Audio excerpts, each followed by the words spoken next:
yes. And some training packages, like in the mining sector, will even tell you how many years you must have as experience in from a competency perspective. From a competency perspective. Yeah. I mean, look, if you're expecting students to go out and do so many hours of service in a particular thing, then you should be looking at a good quantitative amount for your trainer to do the same. Yeah. But recording that, logging it, and keeping it to whatever it is they're delivering and assessing. So our system create multiple clustered reports or staff matrix, depending on which package or which program you've got your assessor and a trainer to deliver. Yeah. Whereas some people a lot of RTOs at the moment, unless you're using our system, is got one for absolutely everything. So it goes on and on and on and on and on, because you get some very qualified people. Yes. And it can lose its significance regarding the information it's holding.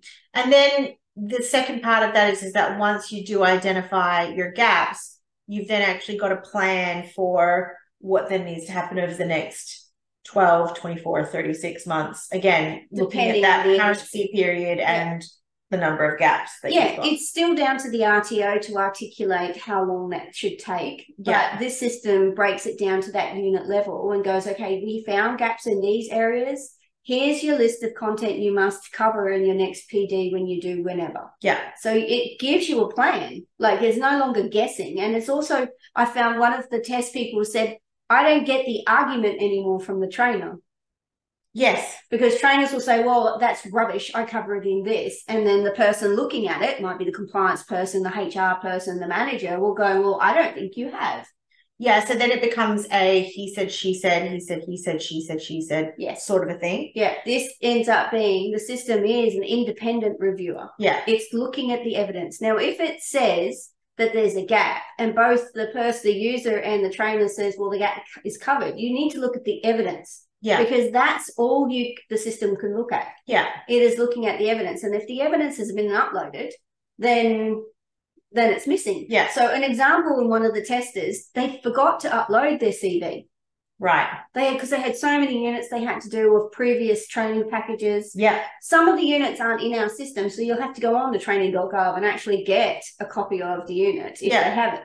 If it's further back than that and training.gov don't even have it, I would suggest you almost let go of that skill and knowledge, because other information you should have has kept. Yeah, I mean, like, you can refer to a 30-year-old trade certificate in your CV. Sure.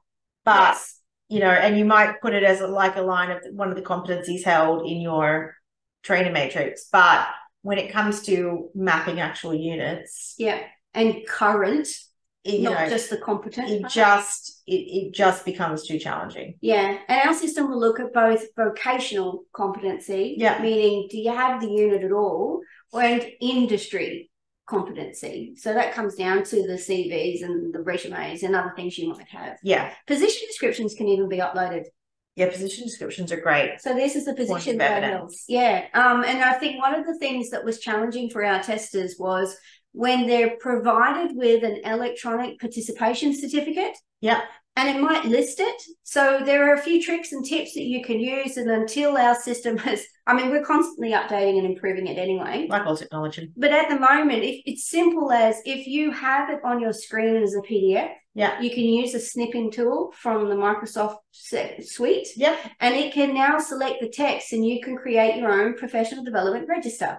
So it's as simple as having dates down one side and the content they covered in the PD. Yeah. So it's the extra bits to say this is what we covered rather than just this is a certificate. Yeah. And, you know, looking looking forward, I think, to that thing, one, it takes a lot of the emotion out, because I don't know why, but it does very naturally become an emotive conversation for people. Yeah. But from a compliance side, from a trainer side, this is always one of those emotive it's a personal thing about whether somebody has the skill or knowledge. Yeah, and I think there's not the way that you frame it around evidence is really important. I know that when we have conversations with RTOs across any non-compliance, we always talk to them. We go, look, there wasn't evidence of a process. There wasn't the evidence that you provided didn't show this. You know, there's not the evidence of that. Rather than turning around and going, you don't have a process, you're not competent, you're not current. You know, there's definitely a language issue that people need to think about when they're having these discussions, because I can understand how turning around to a trainer and going, you're clearly not current, you're clearly not competent. Well, no, you know, it's an aggressive way of going about it. It is a very aggressive way of going about it. So focusing it in on that evidence and then taking the impartiality, you know, bringing that impartiality into it means that it does really become a conversation in and around, okay, we don't have the evidence here. Can we find the evidence? If we don't have the evidence, then how are we putting that into the plan for the next 24 months? It really changes it from just gathering and making a matrix for audit. Yeah. To gathering the evidence, reviewing the data against what they're delivering and assessing, and creating an action plan for areas that they just need a little bit more information on. Which is a lot of what your processes, your programs and systems, and I think that's probably where we share our similarity in a lot of ways, is it's important for us within the RTO space to take things from tick the box exercises. Oh, yes. To meaningful, proactive activities. Absolutely. I'm all about providing that data for confidence to make a decision based on that data. Yeah.